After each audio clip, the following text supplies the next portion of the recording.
Listo, doctores, estamos en vivo. Perfecto, podemos dar inicio entonces, Paulina. Doctor Hugo, damos inicio.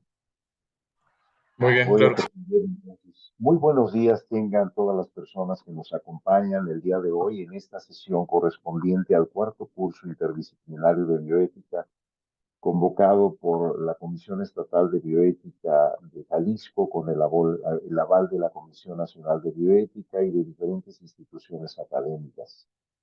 En esta ocasión me complace presentar al doctor Hugo Enrique Lagunes Servín, coordinador y responsable del área de la Comisión Estatal de Bioética del Estado de Aguascalientes, que cuenta con una formación en áreas biomédicas muy sólida y doctor en ciencias, en donde además ha incursionado en una amplia experiencia en temas sobre ética y bioética, con una actividad muy prolífica desde Aguascalientes en lo que se refiere a cursos y actualizaciones en educación en bioética.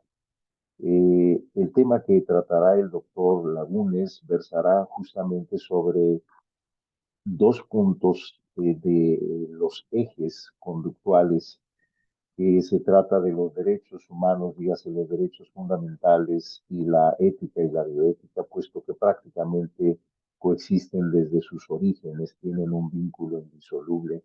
Y el doctor Lagunes nos presentará esta disertación sobre este tema. De la forma acostumbrada, en la parte correspondiente a través del chat o al final, como deseen hacerlo, pueden formular las preguntas y comentarios con el profesor para que puedan tener esta interacción. Y solamente dejo este último minuto para agradecer a Paulina Godínez el apoyo técnico que siempre nos brinda. Recordarles que estamos ya cerca del cierre del curso y que es requerido contar con el 80% de las asistencias y el ensayo a manera de un artículo de revisión corto, que será el formato a través del cual se evaluará. Si se cuenta con su autorización, podremos integrar algunos de estos ensayos al boletín de bioética, y con ello dejo abierta la invitación para que puedan remitir artículos que son orientados a la comunidad. No se trata de artículos con alto grado de expertos, sino artículos de divulgación, y que este panorama y este espacio sigue abierto para ustedes, para poder justamente discutir y divulgar la cultura bioética en la sociedad. Sin más, los dejo entonces en la voz del doctor Hugo Lagunes Servín, a quien le agradezco una vez más su generosidad de participar siempre con nosotros en estas tareas académicas. Muy buenos días, doctor Lagunes, adelante, por favor. Buenos días, doctor Ramos. Al contrario, muy agradecido de que me extiendan la invitación y sobre todo continuar con esta colaboración entre diversas comisiones estatales de bioética, ¿no? Lo cual es un aspecto que se debe de continuar y fortalecer, ¿no? Entre todas las instituciones que estamos encaminadas a meternos en estos temas de bioética, divulgarlos, hacer que la gente los conozca, hacer que se interesen y ver la forma en la que nosotros tendríamos la misión de llevarlos hasta las personas de pie, como se dice comúnmente, ¿no? Es decir, las personas que trabajan, los administrativos, secretarias, cualquier otra persona, ¿no? Indispensablemente aparte del personal de salud, médico que está directamente involucrado en estos temas, ¿no? Voy a compartir la pantalla.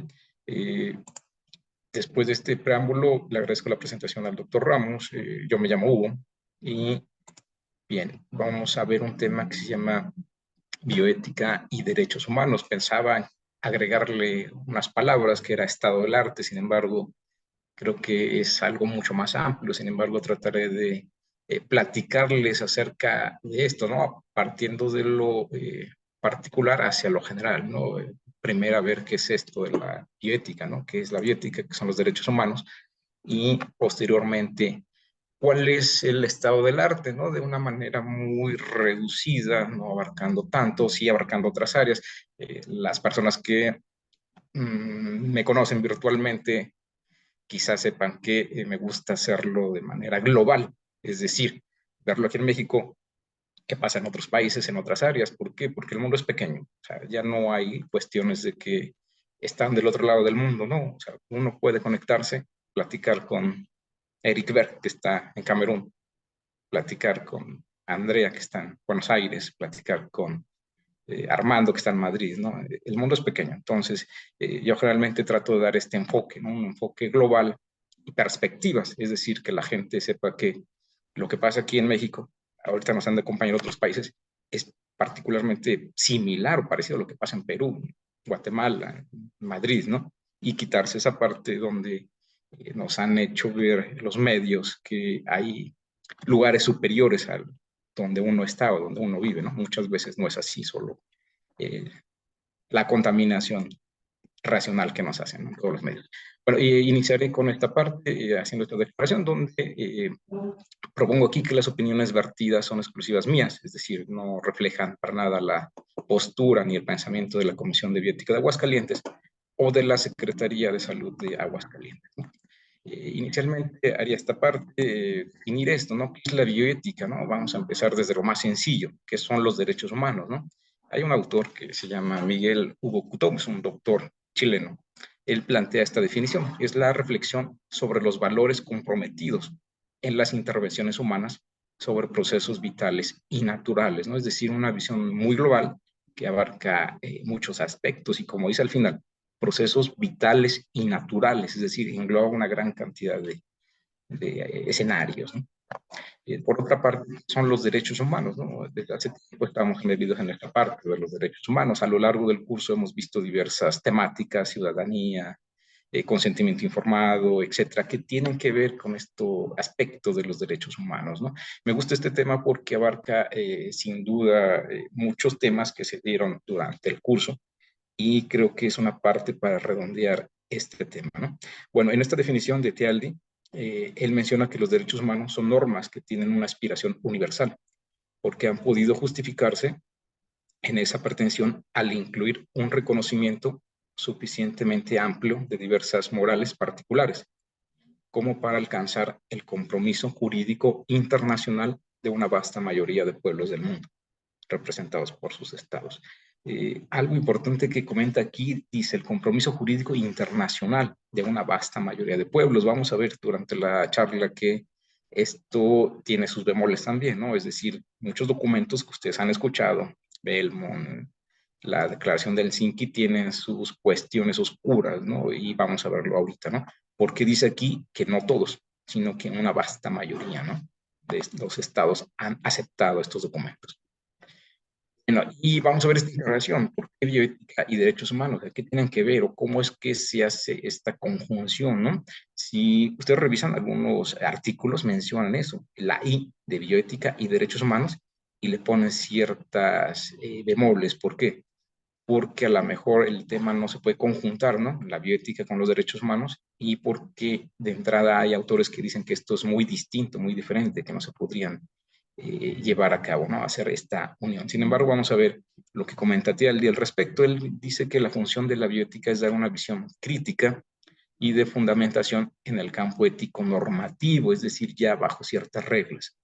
Esta debe realizarse a partir de la reflexión sobre el mundo de la vida moral y sobre la facticidad normativa del mismo, ¿no? Es decir, Tealdi nos habla acerca de este aspecto donde la bioética ya tendrá injerencia sobre cuestiones normativas o jurídicas, ¿no? Como él lo está planteando en esta diapositiva. Bueno, él comenta, es la reflexión, deliberación y educación que la bioética hace sobre el cuerpo normativo jurídico, moral y político de los derechos humanos, al que toma como material empírico consolidado. Es decir, aparte de la reflexión y del pensamiento que se tiene en bioética, la deliberación, como dice aquí, tendría que ejercer cierto efecto ya en las normas establecidas, ¿no? O generar nuevas normas de aspecto jurídico para el Estado donde quiera aplicarlas, ¿no? Este mismo autor menciona que la bioética tiene la función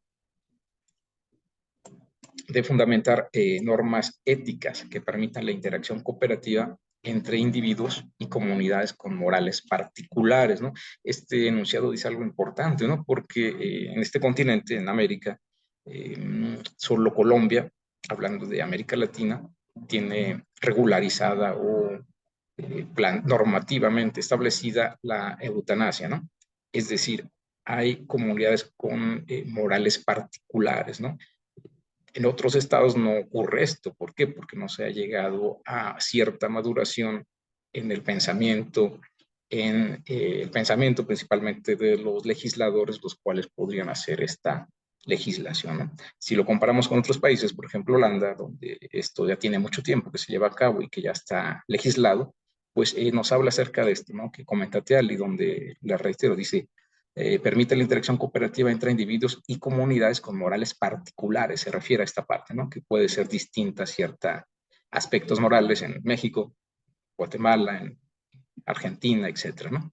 Entonces, así Tealdi nos dice que la legitimación ética de esas normas hace posible una posterior legitimación jurídica, es decir, ya pasa al siguiente plano del aspecto normativo, ¿no? O jurídico, como lo establece aquí. Y esa es la razón del proceso normativo en los derechos humanos. Es decir, él ya nos está planteando esta conjunción entre bioética y derechos humanos y por qué es un aspecto importante.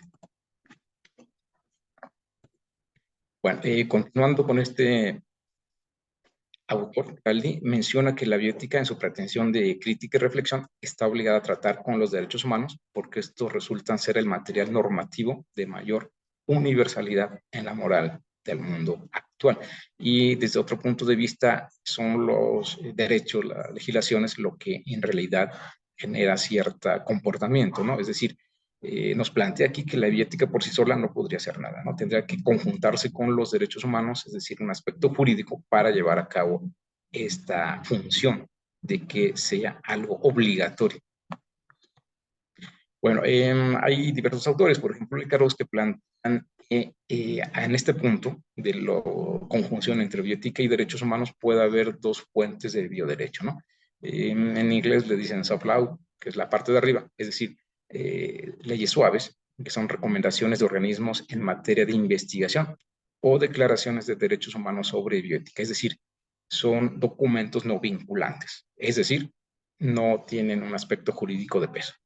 Y por otra parte estarían los documentos vinculantes o el término en inglés que es hard law, como tratados, constituciones, legislación y jurisprudencia. Es decir, hablamos de la primera parte de arriba donde serían sugerencias y en el recuadro de abajo donde serían ya aspectos jurídicos, es decir, que se tienen que hacer, que se tienen que llevar a cabo porque está planteado en las leyes. Bueno, ¿qué documentos, qué antecedentes hay acerca de esto de los derechos humanos? El más antiguo generalmente se plantea que es el Código de Nuremberg en 1948. Este documento surge a raíz de los experimentos de la Segunda Guerra Mundial, los nazis, etcétera, ¿no? Entonces se plantea este primer escrito donde establece las pautas o las normas éticas que debían de seguirse o corregirse, ¿no? Posteriormente surgieron otros documentos, por ejemplo, el Pacto Internacional de Derechos Civiles y Políticos en 1966, la Declaración de Helsinki en 1964, las Pautas Éticas de las CIOMS en el 82, y un documento importante que yo creo que todos han escuchado sobre él, que es la Declaración Universal de Bioética y Derechos Humanos del 2005, emitida por la ONU. Bien, algo importante es el término bioderecho, ¿no? Entonces surge la conjunción ya entre bioética y derechos humanos que daría origen al término bioderecho. Según que es probable que este término francés, biodroit, utilizado primeramente en el 91 en un artículo editorial por el abogado Olivier Kaila en la revista Droit, para designar respuestas legales por parte del cuerpo legislativo de una sociedad a lo que él ve como los desafíos de la biología. Es decir, a raíz de esto se crea o surge este término que es bioderecho, ¿no? Según Kemp, de origen francés. Algunas de las dificultades para la aplicación de esto, ¿no? ¿Por qué es tan difícil a veces aplicar estas cuestiones del bioderecho? Algo les comentaba ya de la Declaración de Helsinki, que vamos a ver más adelante. Sin embargo, muchos problemas que surgen para que esto pueda llevarse a cabo son debido a que estas normas u orientaciones carecen de exigibilidad jurídica, es decir, no están bien planteadas, ¿no? Y se plantea un documento de alcance internacional, pero el problema es que en cada país, en cada estado, tienen particularidades y esto no es posible aplicarlo de manera tan fácil, ¿no? Por lo que no pueden suplir normas jurídicas internas que vayan en un sentido contrario, ¿no? Y aquí les planteo un ejemplo que es la legislación chilena respecto a la prohibición absoluta de realizar una investigación con personas con discapacidad mental, ya que la legislación chilena establece que esto los hace incompetentes para consentir. Y contrario a esto, las pautas éticas, los documentos que hemos comentado, se autoriza mediante representación y cumplimiento de ciertas condiciones, ¿no? Entonces, este es el punto en el cual choca, ¿no? No es posible plantear todo lo que digamos, todo lo que diga la Declaración de Helsinki, en este caso en Chile, ¿no? Porque la legislación en Chile establece que los personas con discapacidad mental son incompetentes para consentir. Y poniéndolo en términos que me entiendan, es decir, un ensayo clínico que se quiera hacer con este tipo de personas, en Chile está prohibido, pero quizá una pauta internacional diga que sí, con el permiso de un familiar directo, ¿no? Entonces, ahí es donde viene el choque para poder aplicar esta parte del bioderecho, ¿no? Surge la pregunta, ¿no? ¿Quién tiene razón? ¿La legislación chilena o la legislación internacional? Vamos a ver esa parte más adelante y bueno, les adelanto que hay muchos intereses, ¿no? Generalmente económicos, sociales, políticos, que también entran en esas cuestiones de bioética, que no es raro, ¿no? Todos los aspectos de la vida entran en estas cuestiones.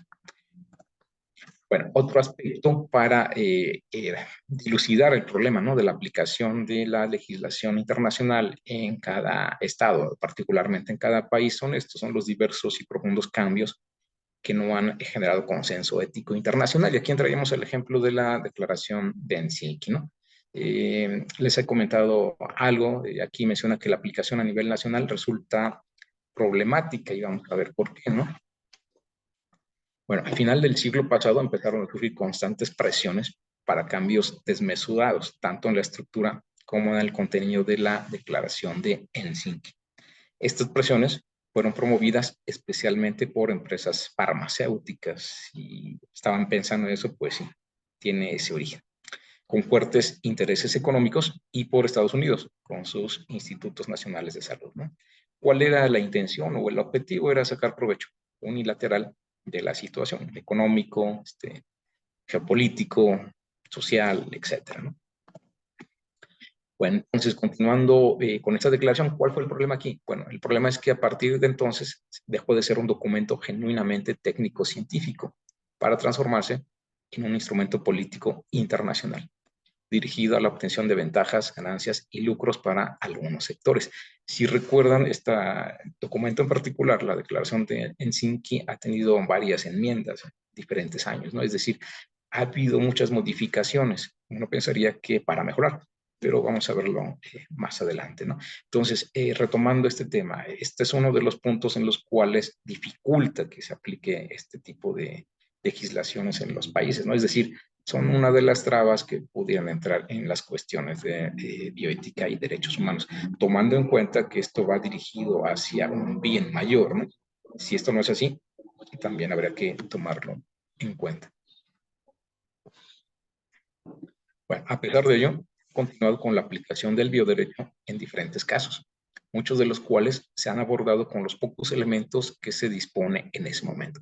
Es decir, hay una legislación internacional, la Declaración Universal de Bioética y Derechos Humanos, Helsinki, Informe Belmont, el documento de Oviedo, etcétera, etcétera, etcétera, ¿no? Sin embargo, ya hemos visto que esto hay dificultades para su aplicación de manera particular en cada estado, cualquier estado, México, Panamá, Chile, Argentina, Francia, etcétera, etcétera, etcétera, ¿no? Entonces, ¿qué es lo que ocurre, no? Va a haber dilemas éticos, va a haber problemas de derecho y bioética, sin embargo, estos se abordan con la legislación que se tiene actualmente en cada país, ¿no? Vamos a ver alguna serie de casos que espero nos ayuden a entender un poco más esta parte de aplicación del bioderecho, ¿no? Y quién tendrá la razón, la legislación internacional o la legislación en cada país, ¿no? Que vamos a llegar a la conclusión al final de la charla, ¿no? Bueno, este es un caso, el caso de John Moore, el llamado hombre de las células de oro. Es un caso muy parecido al de las células Gil. Van a ver, puede ejemplificarse bien lo anterior. John Moore vivía en Alaska, había sido tratado por una extraña clase de leucemia, que era la tricoleucemia. Sus médicos vivían en California y él viajaba para ser atendido por este personal médico. Bueno, después de algunos años de tratamiento, dentro del cual se le extirpó el vaso para frenar el avance de la enfermedad, John se percató de que los médicos, en particular él, David Golden, había extraído tejido del vaso extirpado y con ello había creado una línea celular a partir de sus linfocitos, esto sin pedirle autorización, es decir, no hubo un consentimiento informado, no hubo información, no hubo nada, ¿no? Él trató de buscar sacar provecho de las células de ese paciente. Bueno, en el 84, él concedió la patente número 4438032 al doctor Gold sobre la extirpe celular. Es decir, él creó esa línea celular y la patentó como suya, como propia, ¿no? Esto le originó ingresos multimillonarios como producto de sendos acuerdos comerciales con dos empresas de biotecnología. Cuando Moore emplazó a Golden para que le entregara parte proporcional de las ganancias, este se rehusó. Entonces, estamos hablando de que este médico de California obtiene células de John, introduce algún virus, algo para inmortalizarlas, genera esa línea celular, la patenta, obtiene ingresos millonarios y no le da nada a John, es decir, ni siquiera le avisan, ¿no? Bueno, entonces ocurre que John Moore demandó a Golden en la Corte de California. La Corte sentenció que Moore era el que tenía los derechos sobre su propio cuerpo y que debía acceder a parte proporcional de las ganancias. Es decir, se está reconociendo que no hizo algo bueno, ¿no? Es decir, tomó células de él que eran propias de John y a partir de eso obtuvo ganancias, ¿no? Golden apeló la decisión, la Corte de Apelaciones evaluó una sentencia distinta. Señaló que vender el propio cuerpo o sus partes era contrario a la dignidad de Moore. Aquí utilizan un término, dignidad, que es un término muy rico, muy importante y que, bueno, es tema de varias pláticas completas, ¿no? La dignidad, que tiene que ver también con el bioderecho. Muchos autores plantean eso, que la dignidad es el eje angular de estas cuestiones del bioderecho, ¿no? Y hay autores como Ruth Macklin, que dicen que no, que la dignidad no sirve de nada, que solo es parte de la autonomía, ¿no? Ruth Macklin se llevó muchas críticas por mencionar esta parte y creo que al final no tuvo razón, ¿no? La gran cantidad de autores mencionan que sí, que la dignidad es la piedra angular en la que se debe de basar el bioderecho. Bueno, sin embargo, él debía ser indemnizado en base a lo que estableció la Corte de California por el concepto de mala práctica médica. Y aquí me voy a detener otro poco porque utilizan este concepto mala práctica médica, es decir, parámetros que estaban ya establecidos, no utilizan cuestiones modernas del bioderecho, ¿no? No hablan sobre dignidad, etcétera, etcétera, etcétera, ¿no? Es decir, resuelven el caso en base a lo que tenían legislado ya, no utilizan algo más moderno, contemporáneo, ya aspectos del bioderecho, ¿no? Y como comento aquí, Golden no le había informado acerca del uso de sus células y Moore no había tenido la posibilidad de aceptar o rechazar dicho uso. Es decir, también se van por la parte del consentimiento informado, ¿no? Tomando en cuenta esto y lo que les había comentado, este caso se resolvió así, a favor de la persona a la que habían violado su dignidad, ¿no? Bueno, este caso es relevante, nos comenta aquí en este artículo Valdés, porque la Corte de California no consideró en su sentencia ningún derecho relacionado con material genético y menos con aspectos bioéticos o biolegales, que es lo que les comentaba, ¿no? Sino que ejerció su sentencia a partir de criterios tradicionales de propiedad. Es decir, resolvieron el caso con aspectos, podríamos llamarlo primitivos, ¿no? Con lo que ya estaba establecido. No utilizaron nada particular, aspectos relacionados al bioderecho. Y otro aspecto es que la Corte de Apelaciones sí consideró aspectos relacionados con la dignidad humana y la autodeterminación. Pero un aspecto importante es que no hubo castigo para los médicos, ¿no? Simplemente se le ordenó que compartiera las ganancias de esta línea celular. Bueno, que se obtuvo finalmente. Ambos fallos fueron incompletos y no consideraron todos los elementos implicados en el hecho, ¿no? Y con esto quiero comentarles que hablamos de la Corte de California, donde representa un país, ¿no? Estados Unidos, donde la aplicación del bioderecho, no recuerdo el año en el que se hizo esto, es en el 2013, bueno, salió el artículo en el 2013, pero hablamos de que todavía no está bien planteado estos aspectos del bioderecho, ¿no? Ya estamos hablando de California. Vamos a ver más adelante qué puntos pueden influir para que en un país se legisle al 100% o al 90% en un tema, no sé, células tallo, células progenitoras, células madre, y que en otro país no esté tan avanzado esto, ¿no? ¿Por qué será? ¿Por la legislación, los senadores, los diputados, los legisladores, o por aspectos económicos que influyen para que esto se haga rápido, ¿no? Entonces, la razón de esto probablemente es más simple de lo que parece, y a partir de ella lo señaló, ¿no? Lo comentaba este autor. Los jueces no contaron con los elementos de juicio suficientes o con el discernimiento adecuado para sentenciar correctamente. Es decir, los jueces en California no tenían esta formación o esta capacitación en bioderecho, ¿no? Para utilizar estos elementos y en base a ello hacer una determinación más completa, más adecuada en base a lo que estábamos hablando, ¿no? Dignidad, material genético, células tallo, etc.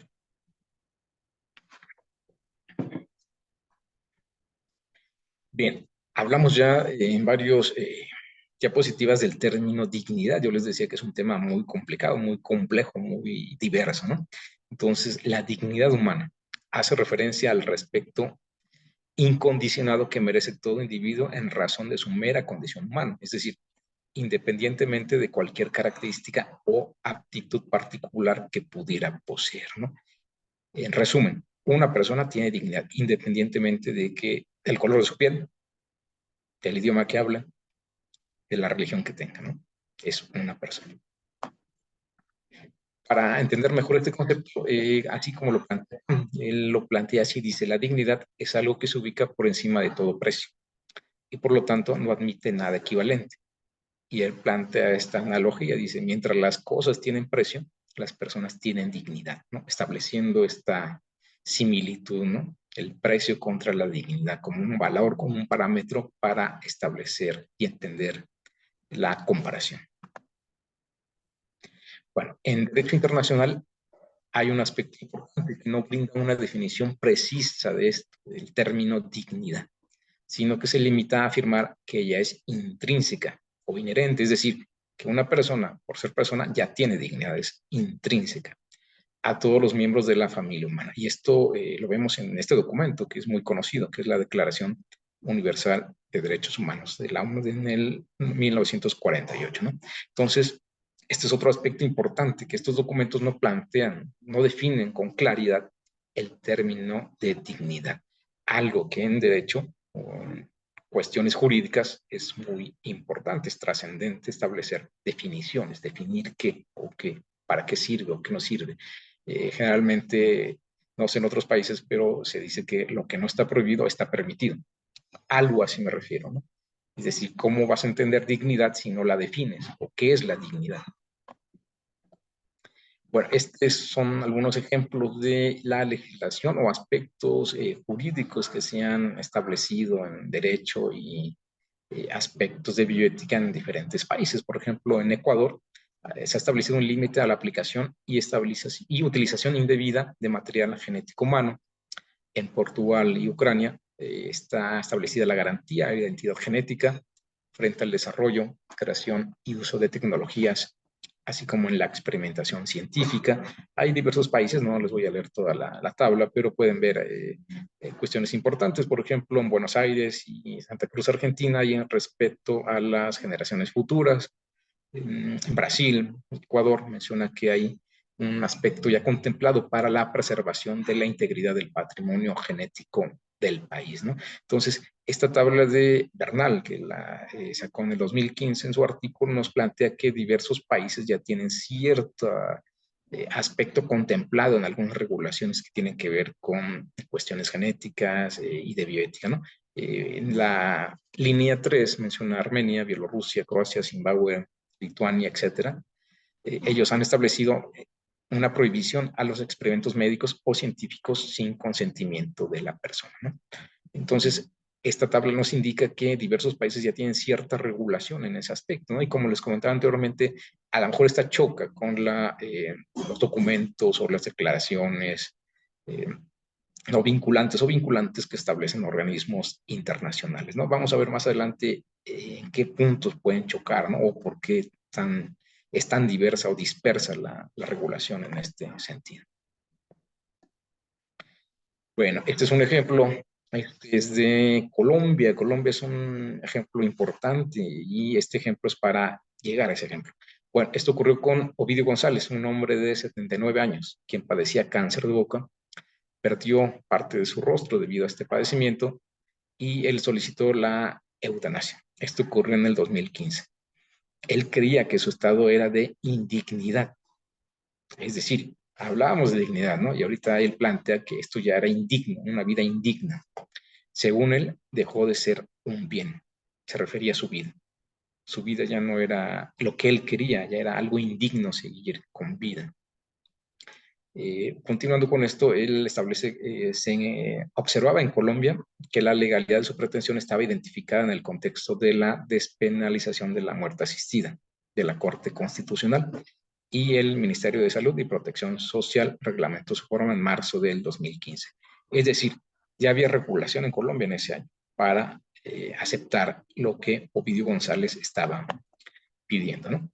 Sin embargo, los médicos de la Clínica de Oncólogos de Pereira, donde él era atendido, aplazaron el procedimiento de eutanasia.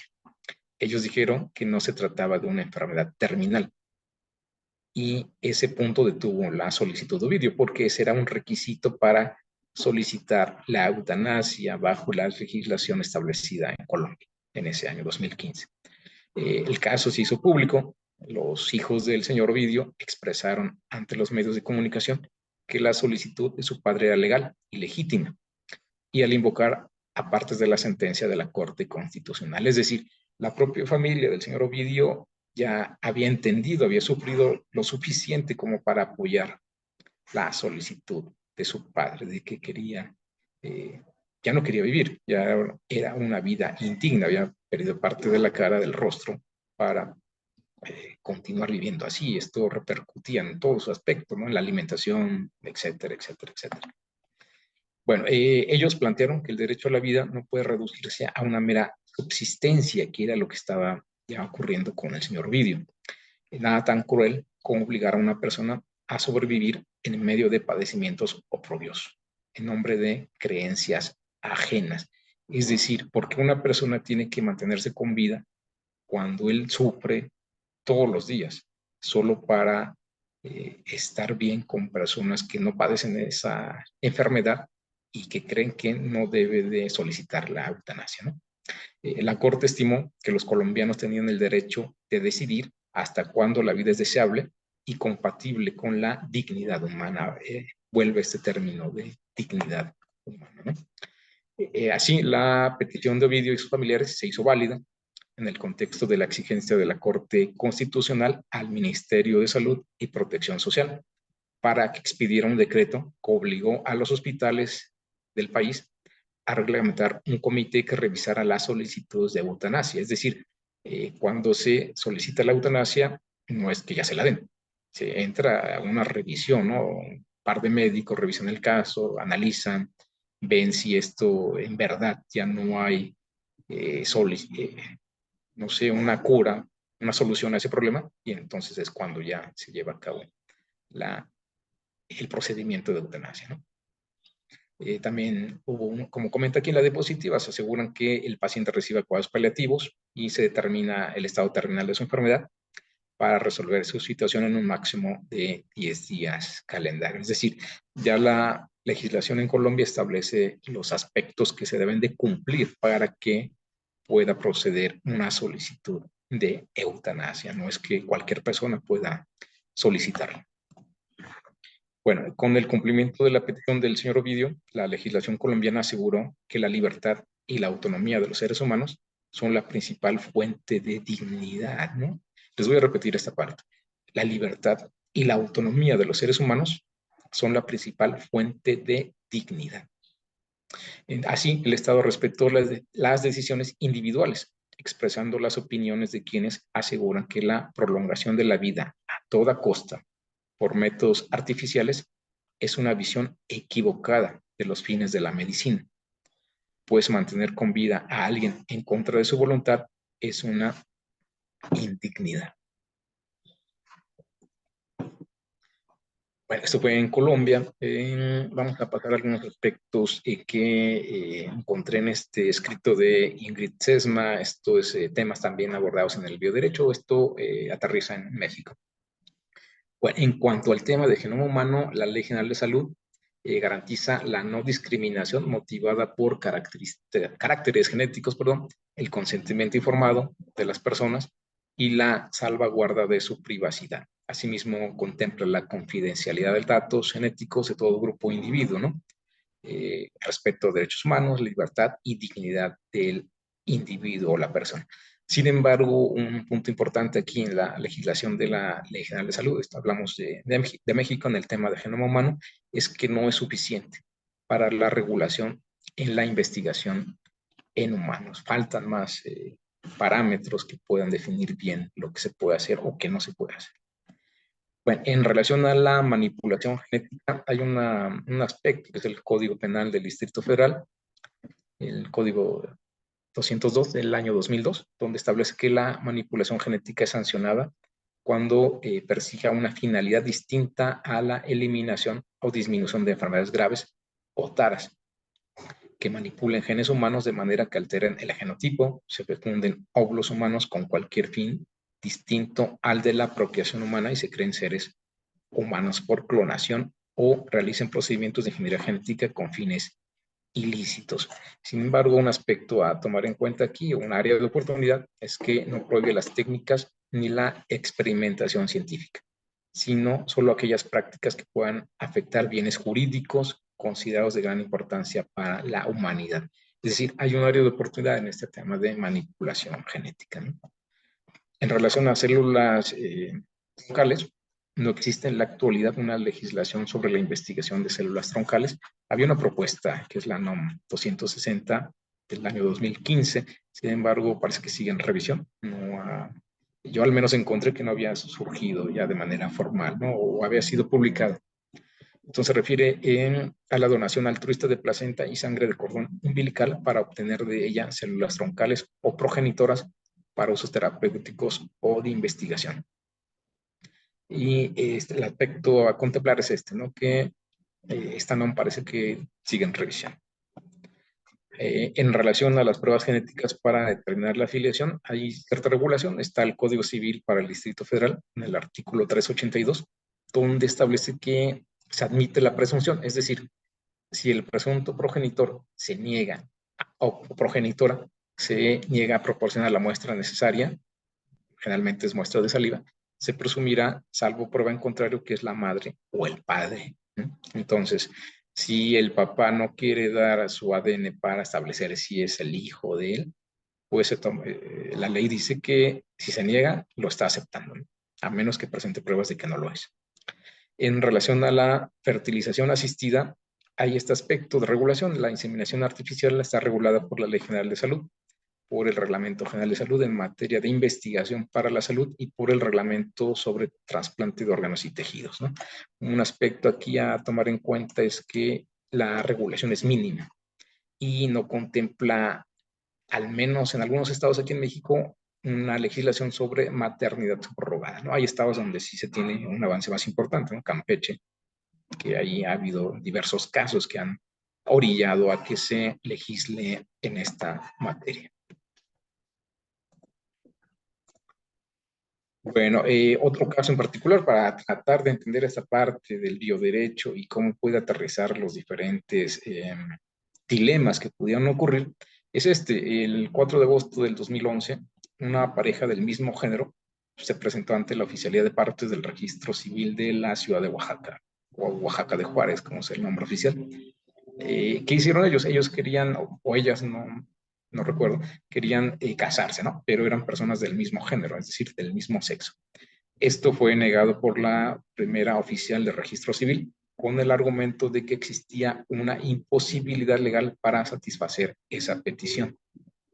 ¿Qué ocurrió? Bueno, en virtud de la negativa, un mes después aproximadamente, se presentó una demanda de amparo indirecto en contra de los actos emitidos por las autoridades del estado de Oaxaca. Un juez, el segundo de distrito en ese estado, dictó sentencia favorable, en lo que se otorgó el amparo a las quejosas, eran mujeres, quienes argumentaron violaciones a los derechos contemplados en el artículo 1 y 4 de la Constitución. El representante común de la parte quejosa solicitó que la Suprema Corte de Justicia de la Nación ejerciera facultad de atracción, es decir, pensaron que los jueces en Oaxaca no podrían resolverlo y solicitaron que la Suprema Corte atrajera ese caso, ¿no? Para dar su punto de vista y resolverlo. ¿Qué ocurrió? Bueno, mediante unanimidad de 4 votos, la primera sala de la Suprema Corte declaró la inconstitucionalidad del artículo 143 del Código Civil de Oaxaca, que definía el matrimonio como la unión entre un hombre y una mujer y decía, para perpetuar la especie. Bueno, en particular este ministro, José Ramón Cosío, manifestó que con esta resolución se logró dar amparo a 2 parejas de mujeres y una de hombres contra la negativa del registro civil de la ciudad de Oaxaca para legalizar su unión. Esto establece un precedente, ¿no? Que puede ser invocado por otras parejas en el estado de Oaxaca y en todo el país eventualmente, a través de la vía de amparo. Es decir, ya establece un antecedente para que cualquier persona en México pueda, independientemente del estado en el que esté, pueda realizar esta figura de un amparo y realizar el acto, es decir, haber matrimonio entre parejas del mismo género, ¿no? Entonces, estamos viendo otro ejemplo acerca de cómo estas cuestiones del bioderecho pueden ser resueltas en algunas legislaciones particulares, ¿no? Vimos Colombia, vimos Estados Unidos, vimos aquí México, Oaxaca y el otro ejemplo que también veíamos, ¿no? Hasta cierto punto, las cuestiones acerca de lo que les he hablado del bioderecho pueden ser resueltas con las particularidades ya de cada estado, ¿no? O de cada país, ¿no? Esta diapositiva solo es para ejemplificarles algunas áreas de intervención del bioderecho y son muchas más, solo les puse algunas, ¿no? Por ejemplo, aborto. En México ya hay un antecedente en el que se estableció también la Suprema Corte que hay la posibilidad de llevar a cabo el aborto, ¿no? También similar a lo de Oaxaca, invocando una figura de amparo, aunque esté prohibido en el estado, se puede realizar esta parte, bajo las causales que estén establecidas, ¿no? No por cualquier aspecto. También está estas cuestiones de inseminación artificial, la afiliación de los hijos, que vimos el ejemplo, ¿no? Donde en algún estado, si el padre o la madre se niega a dar la muestra, la ley establece que, de hecho, establece que es su hijo, ¿no? Por negarse a dar esa muestra, ¿no? Y aspectos de la clonación humana, un aspecto muy importante que está avanzado ya en estos tiempos. No sé si sepan que ya hay empresas que realizan la clonación humana. $50,000 y les pueden clonar a un perro, a un gato, o $80,000 y les pueden clonar a un caballo, ¿no? Me imagino a los caballos muy de pura sangre y de una genética muy valiosa en los que la gente querría hacer la clonación, ¿no? Y este otro ejemplo que es la criogenización de embriones, que también tiene muchos dilemas que pueden ocurrir en esta parte, ¿no? Es decir, una mujer que quiera hacer algún tipo de inseminación, dona, obtienen varios embriones de ella, se logra al tercer intento y qué pasa con los otros embriones, ¿no? Los utiliza ella quiere que se desechen, que se congelen, los utiliza la empresa para hacer investigaciones, etcétera, ¿no? Es un aspecto que habría que regularse de manera inmediata. Bueno, aquí viene la pregunta y es algo de lo que les he estado platicando, ¿no? ¿Por qué algunos países tienen una regulación avanzada en células madre? Aterricé esto con el ejemplo de las células madre, ¿no?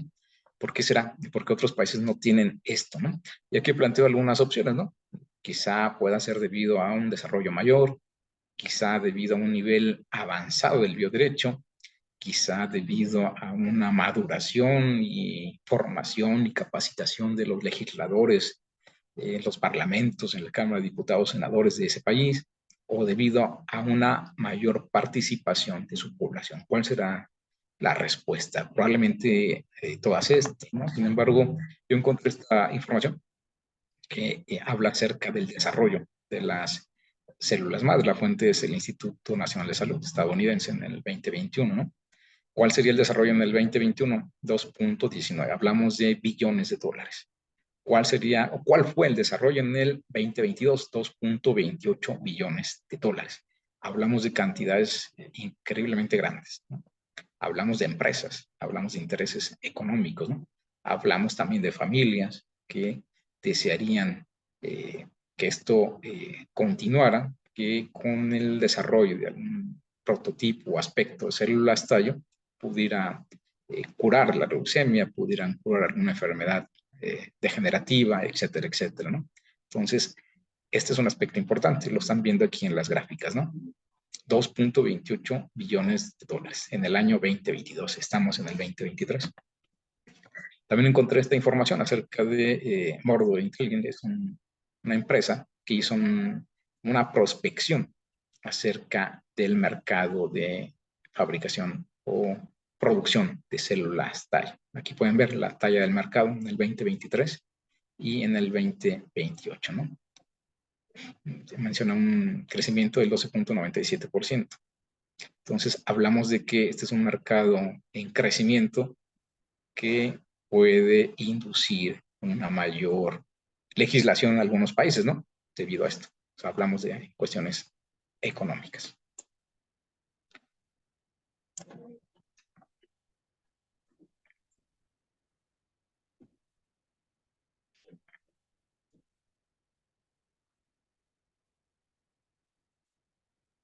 Bueno, finalmente, yo creo que la conjunción entre bioética y derechos humanos, o bioderecho, como lo vimos aquí, que surgió este aspecto, ¿no? Entre ver qué es la bioética que contempla los derechos humanos y al final conjuntar esto en un término llamado bioderecho o biolaw, como usan el término en inglés, es fundamental con los actuales avances médicos, científicos y tecnológicos. Es algo que va a llegar. Sin embargo, hay que trabajar en esta parte para regularlo y que esa regulación sea dirigida a las personas, ¿no? Que sea dirigida a el beneficio de la persona, del individuo, y no al beneficio de empresas, como lo hemos visto aquí en las diapositivas, ¿no? Es decir, el mercado es grande y solo es un ejemplo de células tallo. Imagínense todos los demás ejemplos que hay, que puede haber, ¿no? Entonces, la evolución del bioderecho es compleja, debido a los diversos intereses económicos, como ya lo vimos, intereses políticos, intereses sociales, ¿no? No obstante, debe dirigir su aplicación privilegiando la dignidad. Hablamos en muchas diapositivas sobre el término dignidad, privilegiar la autonomía, la vulnerabilidad e integridad de las personas, ¿no? Es decir, yo creo que esta parte de bioética y derechos humanos debe de continuar, va a continuar, debe de evolucionar a un punto en el que se contemple la legislación en todos los aspectos y aún así va a ser difícil, ¿no? Porque va a haber avances continuos, cada día surgen nuevas cuestiones tecnológicas, avances médicos, etcétera, y que es difícil tratar de legislar. Sin embargo, yo creo que el interés debe ser dirigido hacia la persona, hacia los términos que mencionaba aquí, la dignidad, autonomía, vulnerabilidad e integridad de las personas. Y contemplando este aspecto, va a ser difícil porque no todas las personas van a tener acceso, ¿no? Es decir, los recursos para tener un tratamiento con células TAL. No todas las personas lo harán. Muchos no tendrán los recursos para llevar a cabo este aspecto, ¿no? Entonces, es algo complicado, es algo complejo, pero yo creo que en la medida que vaya avanzando estos aspectos del bioderecho, se debe de ir regulando. Bueno, de mi parte sería todo. Les agradezco su atención. Si tienen alguna pregunta, adelante.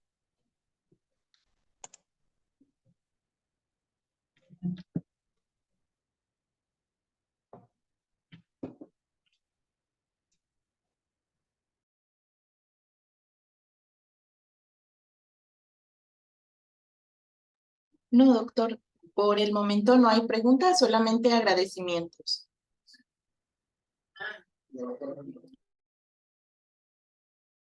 Bien, pues agradezco mucho su atención a Paulina Godínez. Muchas gracias por la atención, al doctor Ramos. Agradezco a las personas que nos están viendo ahorita en este momento. Y espero que estos temas continúen y que la Comisión de Bioética del Estado de Jalisco pues, pueda continuar con esta parte, ¿no? De la capacitación, difusión en términos de bioética, que es muy, muy necesaria. Si no hay más, agradezco a todas las personas. Muchas gracias, Paulina. Y los esperamos en la siguiente emisión del curso interdisciplinario de bioética. Gracias, doctor. Excelente día. Muchas gracias a todos. Buen día.